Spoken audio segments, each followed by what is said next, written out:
Appraisal हमारा एक topic है फ्लिपो के according to Flippo performance appraisal is a systematic periodic and impartial rating of an employee. किसी भी एम्प्लॉई को इम्पार्शल रेटिंग होती है, मतलब इसमें परफॉर्मेंस को अप्रेजल किया जाएगा और रेटिंग प्रोवाइड की जाएगी एम्प्लॉइज़ की। सिस्टमेटिक है, पीरियोडिक है। इसमें क्या किया जाता है, इंडिविजुअल और ग्रुप की परफॉर्मेंस को चेक किया जाता है और देखा जाता है कि whether employees are according to standard और नॉट। एसटीडी का मतलब है स्टैंडर्ड। हेल्पफुल प्रमोशन और करेक्टिव एक्शन, ये कि हेल्पफुल करती है प्रमोशन के लिए। अगर एम्प्लॉइज हमारे ऑर्गेनाइजेशन के लायक हैं तो मतलब उनको क्या किया जा सकता है, प्रमोट करने का डिसीजन लिया जाता है, अदरवाइज उनको उनकी परफॉर्मेंस को करेक्ट करने का डिसीजन लिया जाता है। हेल्पफुल है बेटर कंपोजिशन प्लान, कंपोजिशन को फिक्स करने के लिए, उनकी सैलरी वगैरह फिक्स करने के लिए हेल्पफुल है। प्रोसेस क्या है इसमें, एस्टैब्लिशमेंट ऑफ स्टैंडर्ड, इसमें स्टैंडर्ड्स को बनाया जाता है। और उसके बाद सेकंड स्टेप क्या होता है, स्टैंडर्ड्स बना दिए। एम्प्लॉय को पता होना चाहिए ना कि कैसे कैसे स्टैंडर्ड्स को फॉलो करना है, तो कम्युनिकेट किया जाता है स्टैंडर्ड्स को एम्प्लॉय से। इसके बाद फिर उसके परफॉर्मेंस को मेज़र किया जाता है। फिर परफॉर्मेंस को मेज़र करके स्टैंडर्ड्स की एक्चुअल के साथ क्या कंपेरिजन किया जाता है। फिर डेविएशन फाइंड आउट किया जाता है। फिर करेक्टिव एक्शंस किए जाते हैं। Method of performance appraisal, appraisal के मैथड्स कौन कौन से हैं। सबसे पहला है ट्रेडिशनल मैथड, सेकेंड है मॉडर्न मैथड। फर्स्ट है कॉन्फिडेंशियल रिपोर्ट।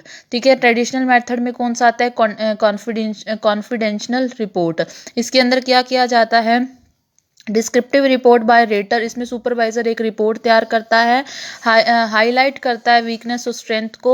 इसमें ये मोस्टली मेथड यूज़ किया जाता है गवर्नमेंट ऑर्गेनाइजेशन के अंदर। बस कॉन्फिडेंशियल रिपोर्ट सुपरवाइजर तैयार करता है, हाईलाइट करता है वीकनेस और स्ट्रेंथ किसकी, एम्प्लॉइज़ की, और ये गवर्नमेंट ऑर्गेनाइजेशन में यूज़ मेथड किया जाता है।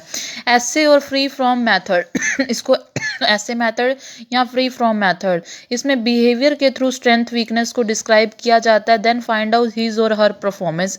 अगर किसी एम्प्लॉइज़ के बिहेवियर के थ्रू ही उसकी स्ट्रेंथ वीकनेस, मान लो अगर हम हमसे कोई क्वेश्चन पूछता है, अगर हमें उसका आंसर आता है तो हमारी आवाज़ में पता चलेगा ना कि हम मजबूत हैं इस टॉपिक पे, नहीं तो हम आवाज़ ही धीमी कर लेंगे। तो बिहेवियर के थ्रू एम्प्लॉय की स्ट्रेंथ वीकनेस को देखा जाता है और उसकी परफॉर्मेंस को मेज़र किया जाता है।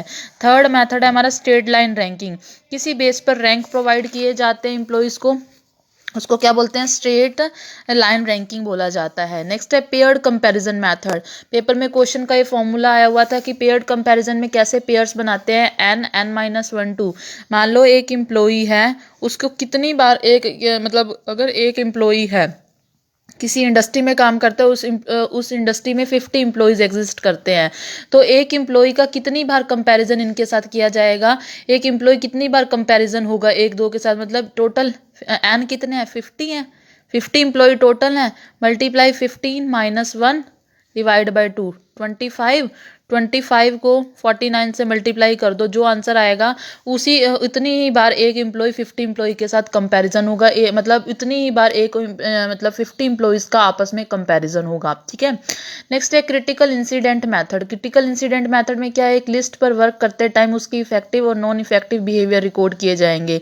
मतलब एक लिस्ट तैयार की जाएगी हर एम्प्लॉयज़ का, जो वो कितना इफेक्टिव है कितना इफेक्टिव नहीं है, कौन से काम में है कौन से काम में नहीं है, उसके अकॉर्डिंग लिस्ट तैयार की जाएगी और उसकी परफॉर्मेंस को अप्रेजल किया जाएगा। चेकलिस्ट मेथड, रेटर को checklist provide, then rater fill point yes और नो ऑन चेकलिस्ट। रेटर एक होता है ऑर्गेनाइजेशन में, सुपरवाइजर का काम करता है रेटर, वो क्या करता है, सभी एम्प्लॉयज़ की परफॉर्मेंस को चेक करता है और चेकलिस्ट के ऊपर लिखता है कि कौन सा एम्प्लॉय ज़्यादा इफेक्टिव है कौन सा नहीं है। नेक्स्ट है graphic rating method. Graphic rating method का मतलब क्या है, variety of trade are use, most common is quality.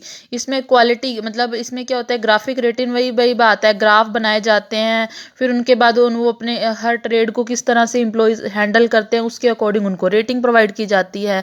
इसमें statistical tabulation of scores of employee, इसमें स्टैटिक्स नंबर दिए जाएंगे, फिर मीन मोड वगैरह मीडियन निकाला जाएगा, उसी के अकॉर्डिंग क्या होगी, रेटिंग दी जाएगी।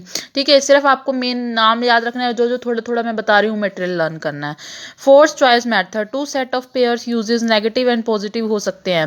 फोर्थ चॉइस मेथड में नेगेटिव पॉइंट्स भी रखते हैं पॉजिटिव पॉइंट भी रखते हैं, हर एक को रैंक दी जाती है, हर एक वर्क के अकॉर्डिंग उनको नंबर दिए जाएंगे, फिर नेगेटिव और पॉजिटिव का कंपैरिजन किया जाता है कि पॉजिटिव अगर नेगेटिव से ज़्यादा पॉइंट्स होंगे तो एम्प्लॉय की परफॉर्मेंस अच्छी, अदरवाइज डाउन है।